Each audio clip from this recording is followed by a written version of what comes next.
The colonial imprint. The term colonie originally meant a settlement of immigrations in a foreign land. In the political sense, a colony is either a settlement of the subjects of a nation or state behind its own frontiers, or a territorial unit geographically separated from it, but owning allegiance to it. In modern colonial history, two types of colonies have grown up, owning in the main to climatic conditions. There is the settlement colony, in which climate and geographical environment have favored the establishment of sizable European communities, while the others, regarded formerly before the discovery of prophylactic drugs and the clearance of jungles as inimical to the health of Europeans, usually gathered relatively small groups of businessmen, administrators, soldiers, and missionaries, all of whom lived in an environment quite different from that of the mother country. These two different forms of colony have been responsible for the evolution of different systems of government. In fact, there has been no uniform system of colonial government in Africa. The pattern has varied according to the policy and traditions of the different colonial powers, as well as to the existence and size of a settler community. France, the colonial power which ruled over the largest area of territory in Africa, followed a policy of assimilation aimed at producing an elite class. She hoped by introducing a favored class of Africans to French culture and civilization and raising them to the status of Frenchmen to avoid the rise of African nationalism in the territories under her rule.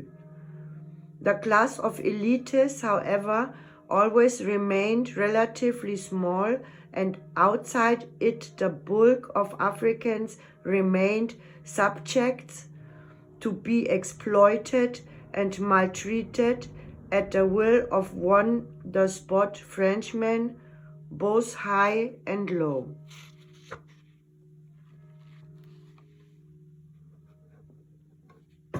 What was French administration like in practice? I asked a Moroccan friend when I visited the country some years ago. He shrugged his shoulders and proceeded to tell me how the French had never allowed a national election in Morocco, or indeed any form of democratic assembly. No Moroccan sat in the French Assembly or Senate.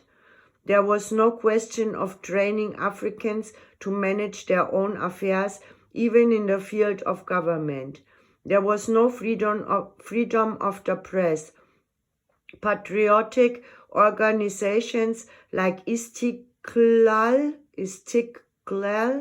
were driven underground.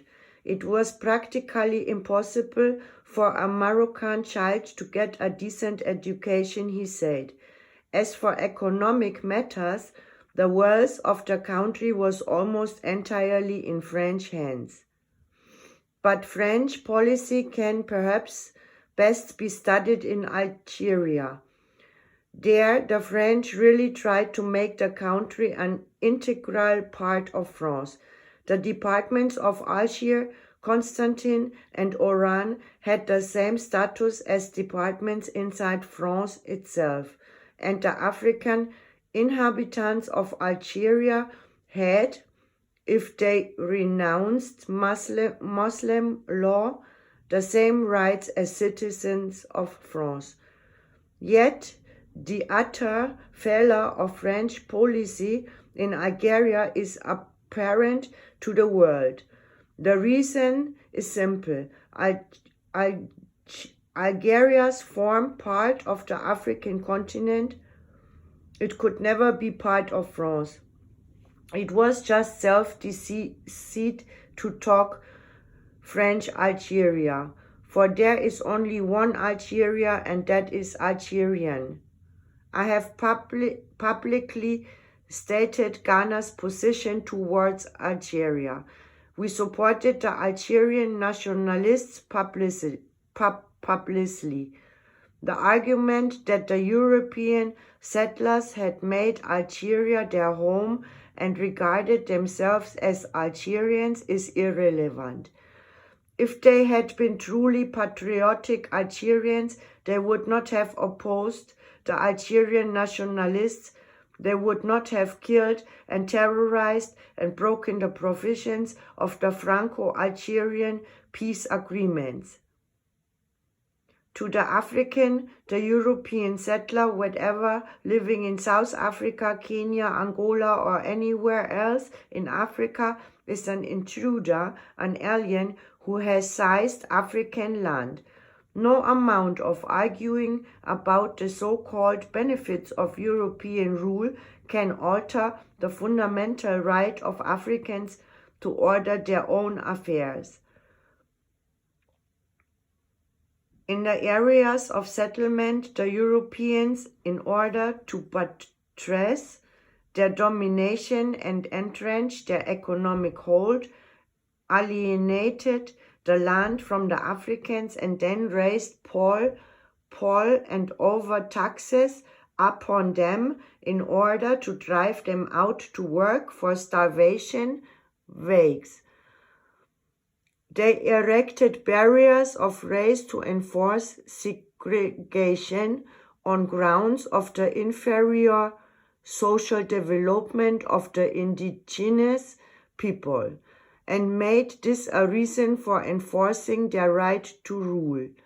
There is no logic except the right of might that can accept the undemocratic rule of a majority by a minority. The predominant racial group must and will provide the government of a country. The race that is in the majority is the possessor of the land it occupies, irrespective of the annexations made by a minority of settlers.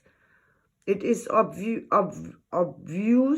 that unhappiness, friction, and fear must prevail when a minority settler group tries to take possession of a land or to dictate to a majority, as in the cases of South Africa, Algeria, Kenya, or the Central African Federation.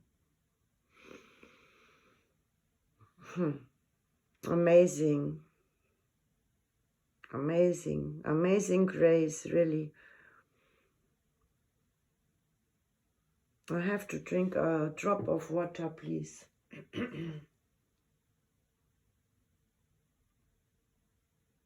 Sometimes it's time to be quiet.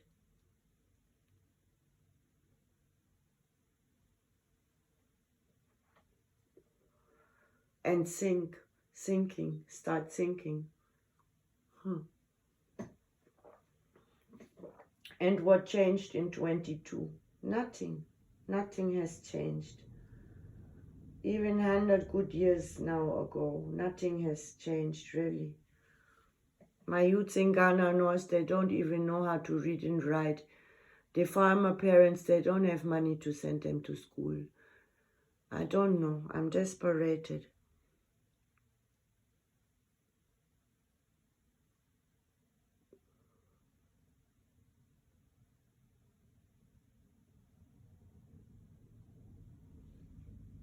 The first step towards testing the right of rule in communities of mixed races and creeds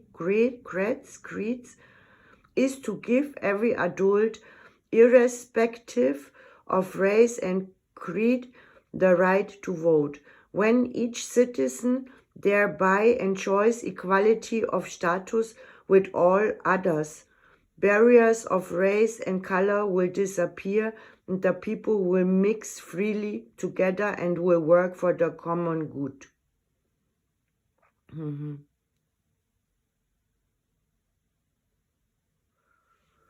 Portugal, like France, also has pursued a colonial policy of assimilation in its African territories, true of a rather different kind. Mozambique and Angola are regarded as integral parts of Portugal, administered by the Ministério do Ultramar in Lisbon. The press is censored and all national movements suppressed.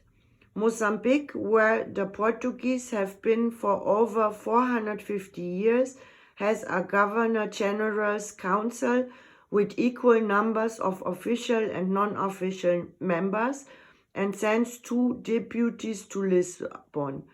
But the Portuguese have never intended to allow any development towards self-government. Likewise in Angola, everything is run from Lisbon.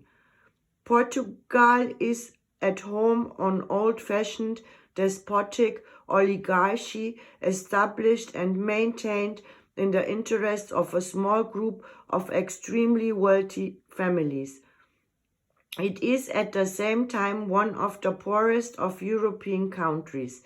There is, therefore, a potentially revolutionary situation in Portugal itself. All those who are afraid of social change in Europe thus become the allies of Portuguese colonialism, since its maintain appears to be the only method by which Portugal itself can be saved from revolution. Although there is no official color bar in the Portuguese colonies, conditions both in Mozambique and Angola are among the worst in Africa. In recent years, the average African wage crowd in Mozambique was about 9 pence a day. Education has been shamefully neglected.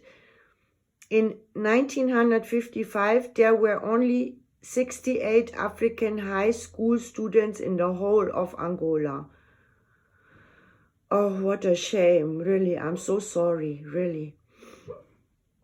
By the system of forced labor which still operates is perhaps the worst blot on the Portuguese record in Africa. It amounts to a form of slavery. Men are treated not as men, but as cattle, to be punished around from place to place at the whim to the local chief to posto or district officer. The assimilado or civilizado system whereby an African may, by process of law, become in effect a white man, if he comes up to certain European standards, demonstrates yet another aspect of the Portuguese brand of colonialism. Oh God, it's hard to read. Oh, I have to make a break. Quite apart from the arrogant assumption of racial superiority implied in the idea that every African would wish to become white. In this insidious effect of a policy aimed at deliberately trying to turn Africans into Portuguese. I am reminded of the African from Lourenço Marques who said the Portuguese think that it was a mistake on the part of God to make the African African. Their assimilado policy is an effort to correct this divine error. I, Kwame, intended to discuss the social and economic effects of colonialism as a whole in a later chapter. It is sufficient at this point to state that all the injustice, social degradation and slavery of the Portuguese regime in Africa reached a climax at the time of the 1961 revolt in Angola. The Angola people have entered the African nationalist revolution and the country will never be the same again. Doubtless, the ending of Belgian rule in the neighboring Congo encouraged the rise of nationalism in Angola. The vast big country of the Congo, about 77 times the size of Belgium, was between 1876 and 1908 the exclusive property of the one man, King Leopold II of Belgium. He became one of the richest men in the world by mercilessly exploiting the country. African workers were mutilated or shot if they failed to bring in the required amount of rubber or ivory, the two chief objects of value in the Congo at that time. A reliable source has put the cost of lives of Leopold's regime at between 5 and 8 million.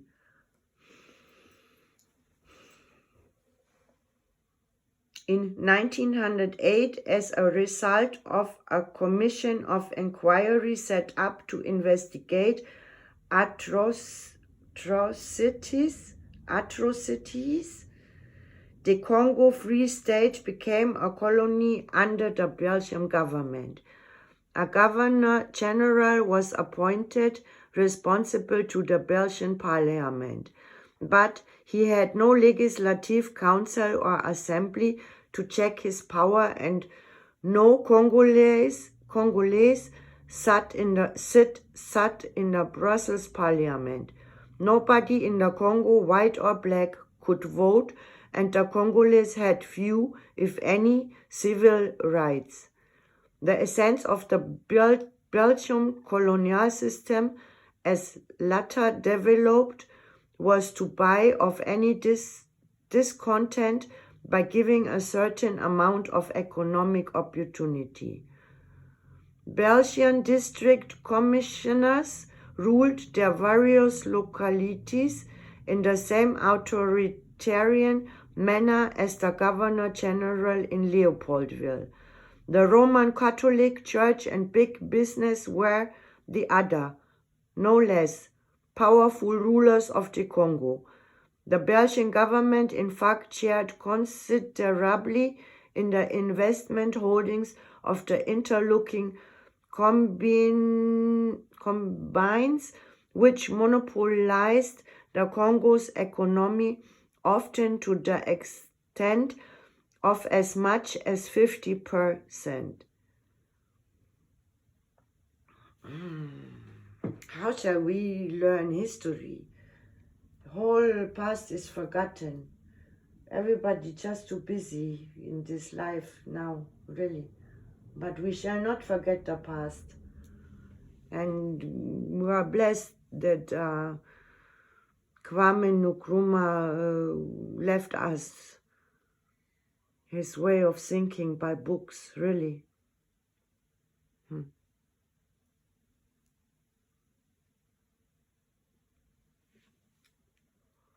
The belated attempts of the Belgians to prevent mounting national feeling in the Congo from expressing itself in violence by holding carefully controlled and limited municipal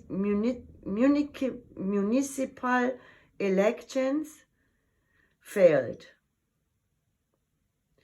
The Congo became independent in June 1960, and tragic subsequent events showed that the Belgians never intended that Congolese independence should in fact become effective. There was practically no experienced Congolese politicians or civil servants and no African officers in the force public. The persistent interference of Belgian big business interests in Congolese politics has further complicated an extremely difficult situation. In South Africa, a different, though no less dangerous, state of affairs exists. There, government policy can be summed up in the one word: apartheid, which involves social, political, and economic segregation on a basis of race. The Union of South Africa, when it was formed in 1910, was a sovereign, independent state within the British Empire. Yeah, that is the truth, and we cannot sweep it under the carpet. Although I'm white, it don't matter. It's like in Europe, they not teach us the true history of Africa. A lot of youths here in Europe, they don't even know about colonialism time and slavery time too much. The medias don't show, the schools don't teach. That is fact. So we continue our book from Kwame Nkrumah. It is his own a republic, no longer a member. It is now a republic, no longer a member of the Commonwealth, and the only independent country in Africa governed by its white minority. The problem in South Africa is basically the same as that in other settler territories in Africa. In these countries, there is a European minority settled over a considerable period of time, which claims by virtue of race the right to rule forever over the majority of the inhabitants.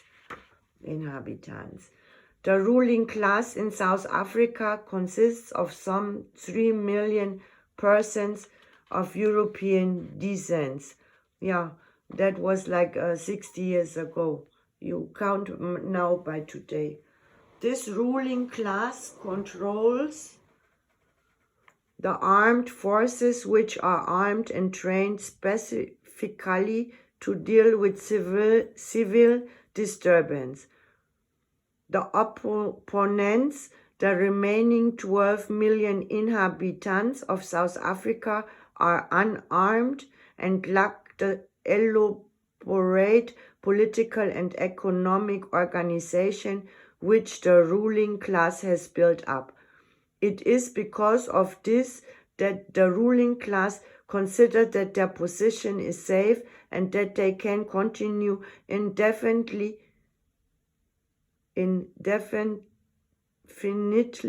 to pursue their apartheid policy. History has shown that such a calculation is entirely false, and if we look below the surface, it can, I think, be shown that the position of the South African government is fundamentally weak. There has been a significant repudiation of the regime by a section of the intellectual class, significant in the context of the South African situation, where even the slightest liberalism in race relations brings down the wrath of the government. It is the cloud the size of a man's hand seen by the prophet Elijah, the inevitable approach of the storm. A second sign of trouble to come is the division in the ruling class itself. The two main political parties in South Africa, the United Party and the Nationalists, though both dedicated to the maintenance of racial inequality, differ about how this inequality should be maintained. The significance of the division is that it runs deep enough to have split the unity of the wielders of South Africa's intensive racialist policy, and the government cannot therefore claim undivided loyalty. Also, oh God, let us think a second.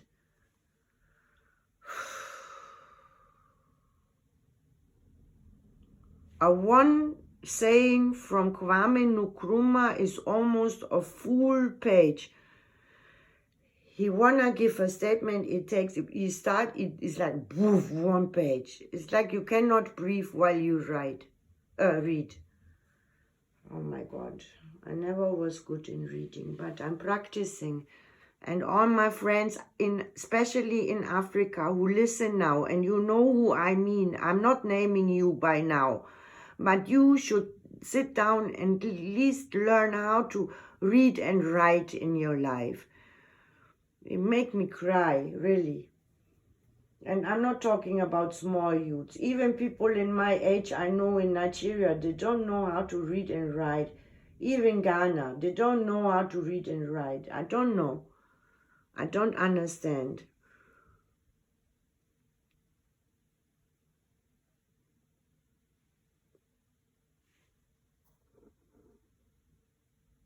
Cappuccino is joining us. He's joining us. We have time. We watch all bullshit in YouTube and all these Twitter and Facebook and all this. Man, why we not go back to study history? We have leaders. They left us written handbooks.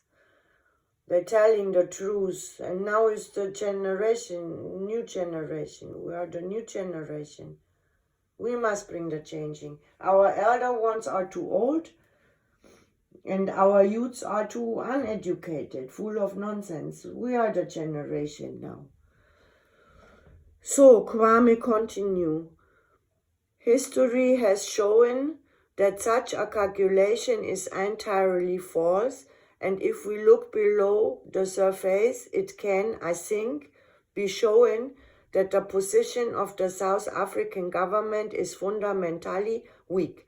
There has been a significant repudiation of the regime by a section of the intellectual class, significant in the context of the South African situation, where even the slightest liberalism in race relations bring down the wrath of the government.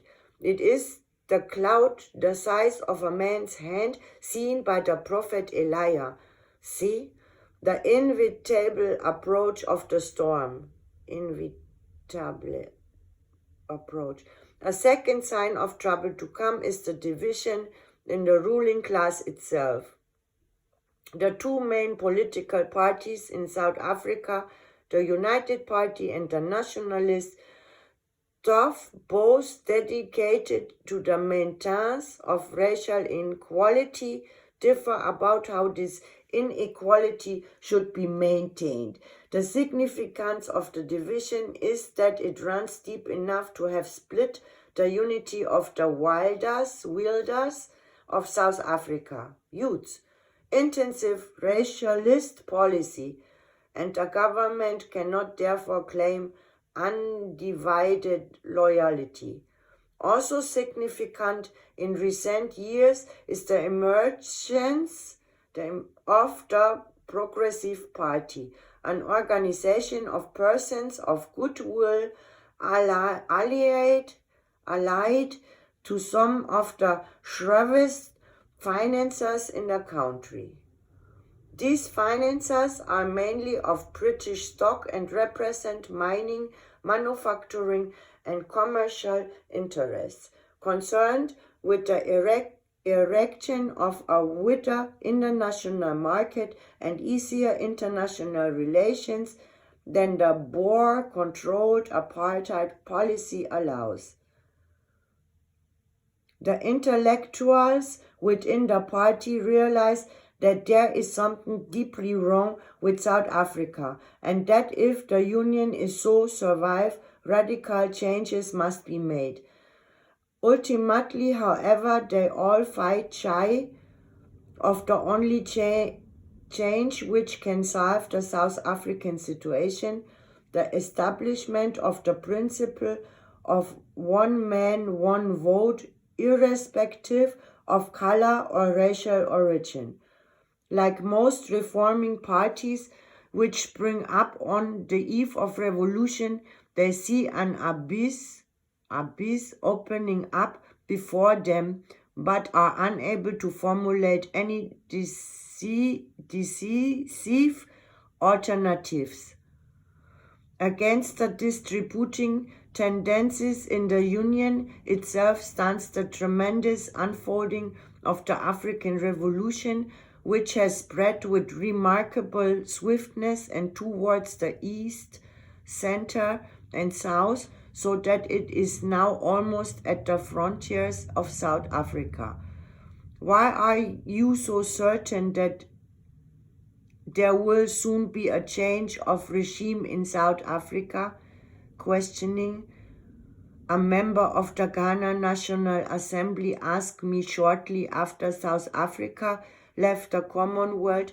I replied, because of the strength of the African Revolution, which has already transformed most of Africa, and because the South African regime shows exactly those symptoms which have invariably preceded revolutions elsewhere. South Africa is a country timed for explosion, like Haiti before its revolt, and for the same reasons, racial tyranny and fear. Not surprisingly, therefore, discontent mounts in the Union. We also in the South African administered territory of Southwest Africa.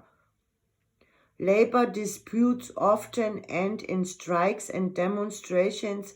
Sporadic outbreaks of violence increase in size and number. These in themselves may not be enough to disrupt the South African economic, but if a sufficient number of countries boycott South Africa, the total effect is bound to be considerable.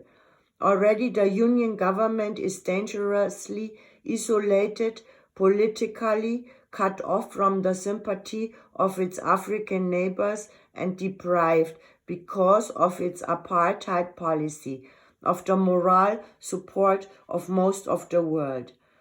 The South African question is one upon which African states have proved that they have a unity of approach, and it should not be difficult to devise an appropriate line of policy which could attain universal African support. Plans must certainly be made to train Africans from South Africa to be ready to take over positions of responsibility once the existing government has been overthrown. British colonial policy has assumed various forms in different parts of Africa. A full description would fill several books, and I can mention only what I consider to be some of the more significant and characteristic aspects of it. The let me drink a drop of water and think a little bit.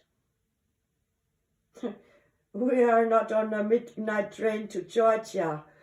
We are not sitting in a Porsche on the Autobahn and running our head against the wall. We have time. We have time. My dog has time. Cappuccino. Cappuccino. He's a lazy, Sunday lazy dog. Yes. And my church bell is ringing.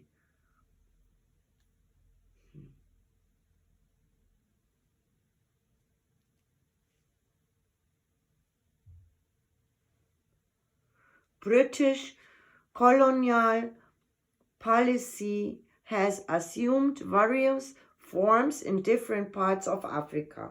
A full description would fill several books. Oh, maybe more. And I can mention, not I, Laura, Kwame, but I also, Laura, can feel Kwame mind a little bit, really. And I can mention only what I consider to be some of the more significant and characteristic aspects of it. The avowed British policy has been to guide the colonial territories to responsible self-government within the Commonwealth. The late Ernest Bevin defined the reasons for this policy as give, do, and keep. It seems he meant that by voluntary withdrawal at a suitable time, the British would retain the goodwill of the African, strengthen the Commonwealth, earn the praise of the rest of the world, and at the same time keep maximum political and economic advantages. The British thought liking to pose as dreamy idealists who, although absence of mind, achieved an empire, are, in my experience, the most hard-headed of realists. They know that Africa must inevitably be ruled by Africans, and they want to come out of the business in the best possible way. From early days, internal self-government was granted to colonies of settlement, but in the case of colonies where there was no strong European settler community to run affairs, political development was much slower. Unlike France, Britain did not consider her colonies an extension of the homeland. No colonial constitutions have at any time been represented in the House of Commons in London. Yes, I'm a witness because I traveled on the West Coast.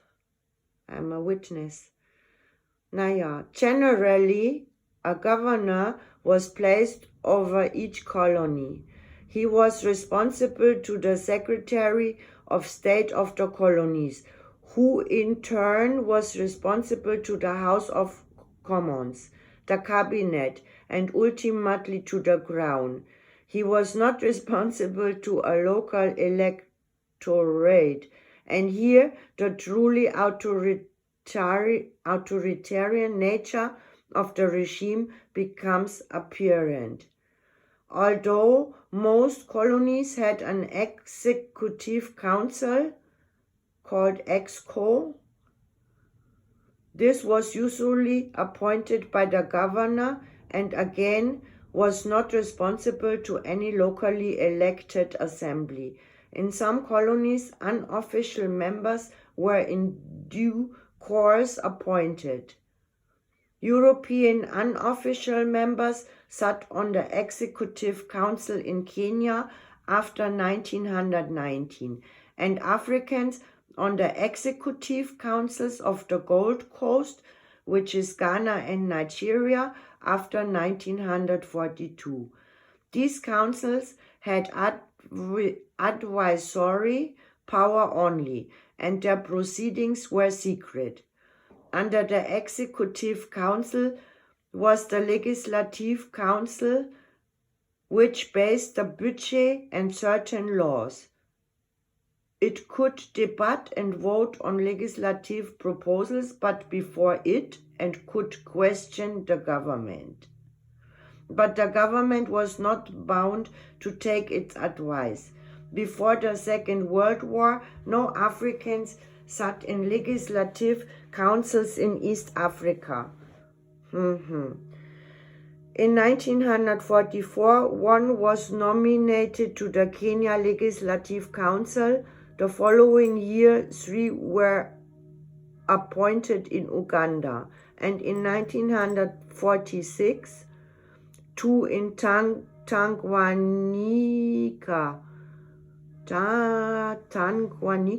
Tanzania? I don't know. The book is 60 years old. Progress was faster in West Africa. The first African member of the Legislative Council in the Gold Coast was nominated in 1861. That is a long time ago.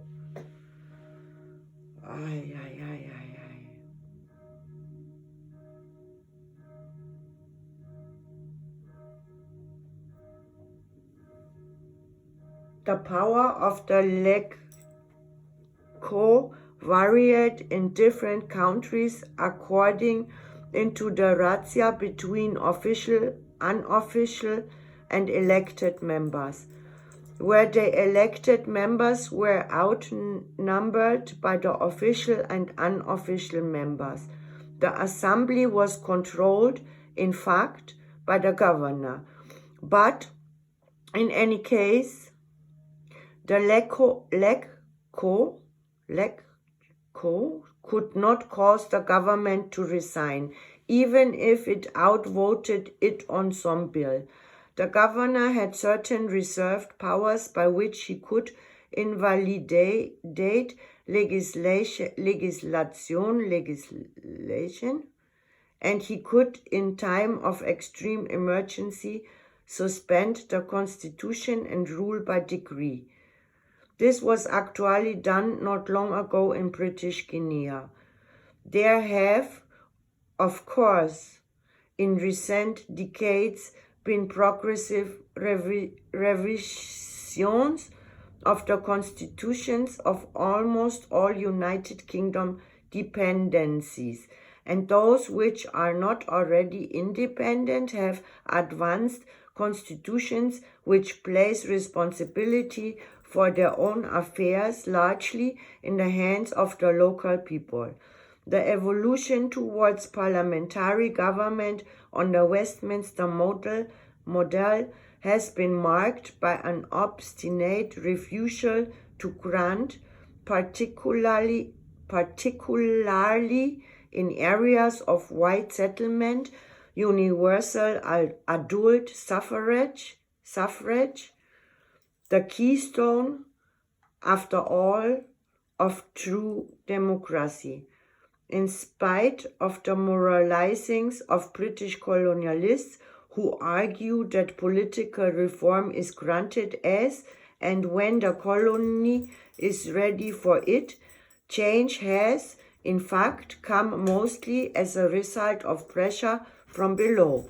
In the case of Ghana, a virtuous campaign waked by my party, its slogan, self-government now. Again. In spite of the moralizing of British colonialists who argued that political reform is granted as and when the colony is ready for it, change has, in fact, come mostly as a result of pressure from below. In the case of Ghana, a vigorous campaign waged by my party, its slogan, self-government now, was needed before independence could be achieved. As I said in the National Assembly on the 10th July 1953, when presenting the historic motion for independence.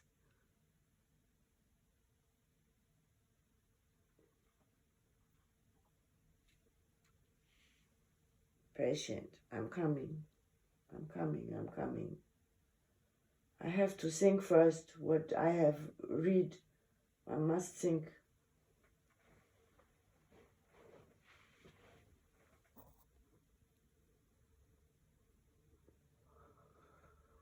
Oh, Kwame, give me some more strength.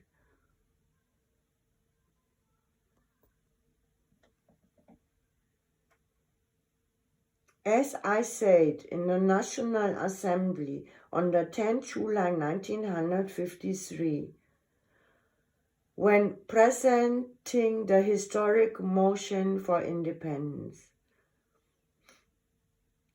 there comes a time in the history of colonial peoples when they must, because of their will to throw off the hampering shackles of colonialism, boldly assert their God-given right to be free of a foreign ruler.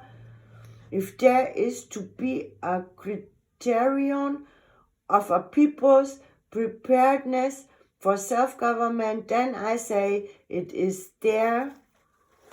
my book fell down. It is their readiness to assume the responsibility of governing themselves. For who but a people themselves can say when they are prepared? Question. For who but a people themselves can say when they are prepared? I know of no case.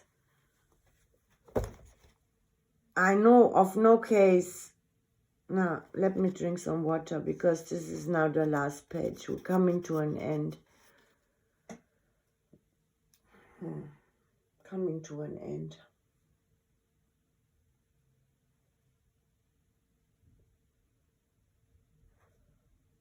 I drink a drop of water.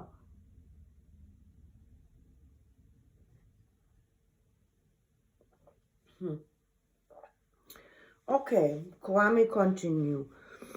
I, Kwame, know of no case where self-government has been handed to a colonial and oppressed people on a silver platter. The dynamic has had to come from the people themselves. It is a standing joke in Africa that when the British start arresting independence is just around the corner. Yeah. The principle of indirect rule adopted in West Africa and also in other parts of the continent allowed a certain amount of local self-government in that chiefs could rule their districts provided they did nothing contrary to the laws of the colonial power and on condition they accepted certain orders from the colonial government. The system of indirect rule was notably successful for a time in northern Nigeria, where the emirs governed much as they had done before the colonial period. But the system had obvious dangers. In some cases, autocratic chiefs propped up by the colonial government became inefficient and unpopular, as the riots against the chiefs in eastern Nigeria in 1929 and in Sierra Leone in 1936 showed. In wide areas of East Africa, where there was no developed system of local government which could be used, headmen or warrant chiefs were appointed, usually from noble families. They were so closely tied up with the colonial power that many Africans thought chiefs were an invention of the British. The alliance of the governing power with the privileged classes tended to slow up or put a brake on social change and progress, as both had an interest in maintaining the status quo. In Ghana, the position of chiefs is entrenched in our constitution, and they still play an important part in the life of the country. Chiefs in some parts of Africa have been and still are 2020, people must wake up, in the forefront of nationalist movements. In Tanganyika, for example, the Tanganyika African National Union, called TANU, claimed that not a single chief supported the government.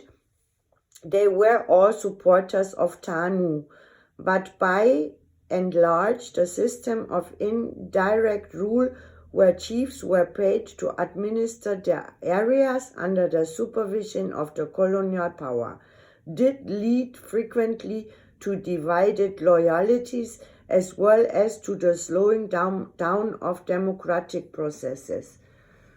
The establishment of local councils like those in Kenya in 1924 was an improvement, but their powers were strictly limited. The district officer was the ex officio president and retained all executive power. The councils had treasuries but received no share of the general tax. When the councils were reconstructed in 1950, in African district councils, the presidents and members were to be appointed by the provincial commissioners. The latter invariably appointed district commissioners as presidents, thought they usually allowed a majority of the members of each council to be elected by the people. Dedicated to the complete destruction of colonialism in all its forms, I can hold no brief for any colonial government, whatever its pattern, British, French, Portuguese, Belgian, Spanish, Germans, Italians, all at one time or another ruled parts of Africa, or still continue to do so. Their methods might have varied, but their purpose was the same, to enrich themselves at the expense of their colonies. That means the brothers and sisters of the continent of Africa. Yes, I bless, amen, it's the truth. One world, one love, especially from Germany to Ghana. I miss all you, my people. I miss all of you. In Busua, in North, in Eastern region, in Koforidua, I miss all of you. I miss all my friends and my people sitting inside Africa. So we continue. Next chapter, I believe, can follow tonight. Bye-bye.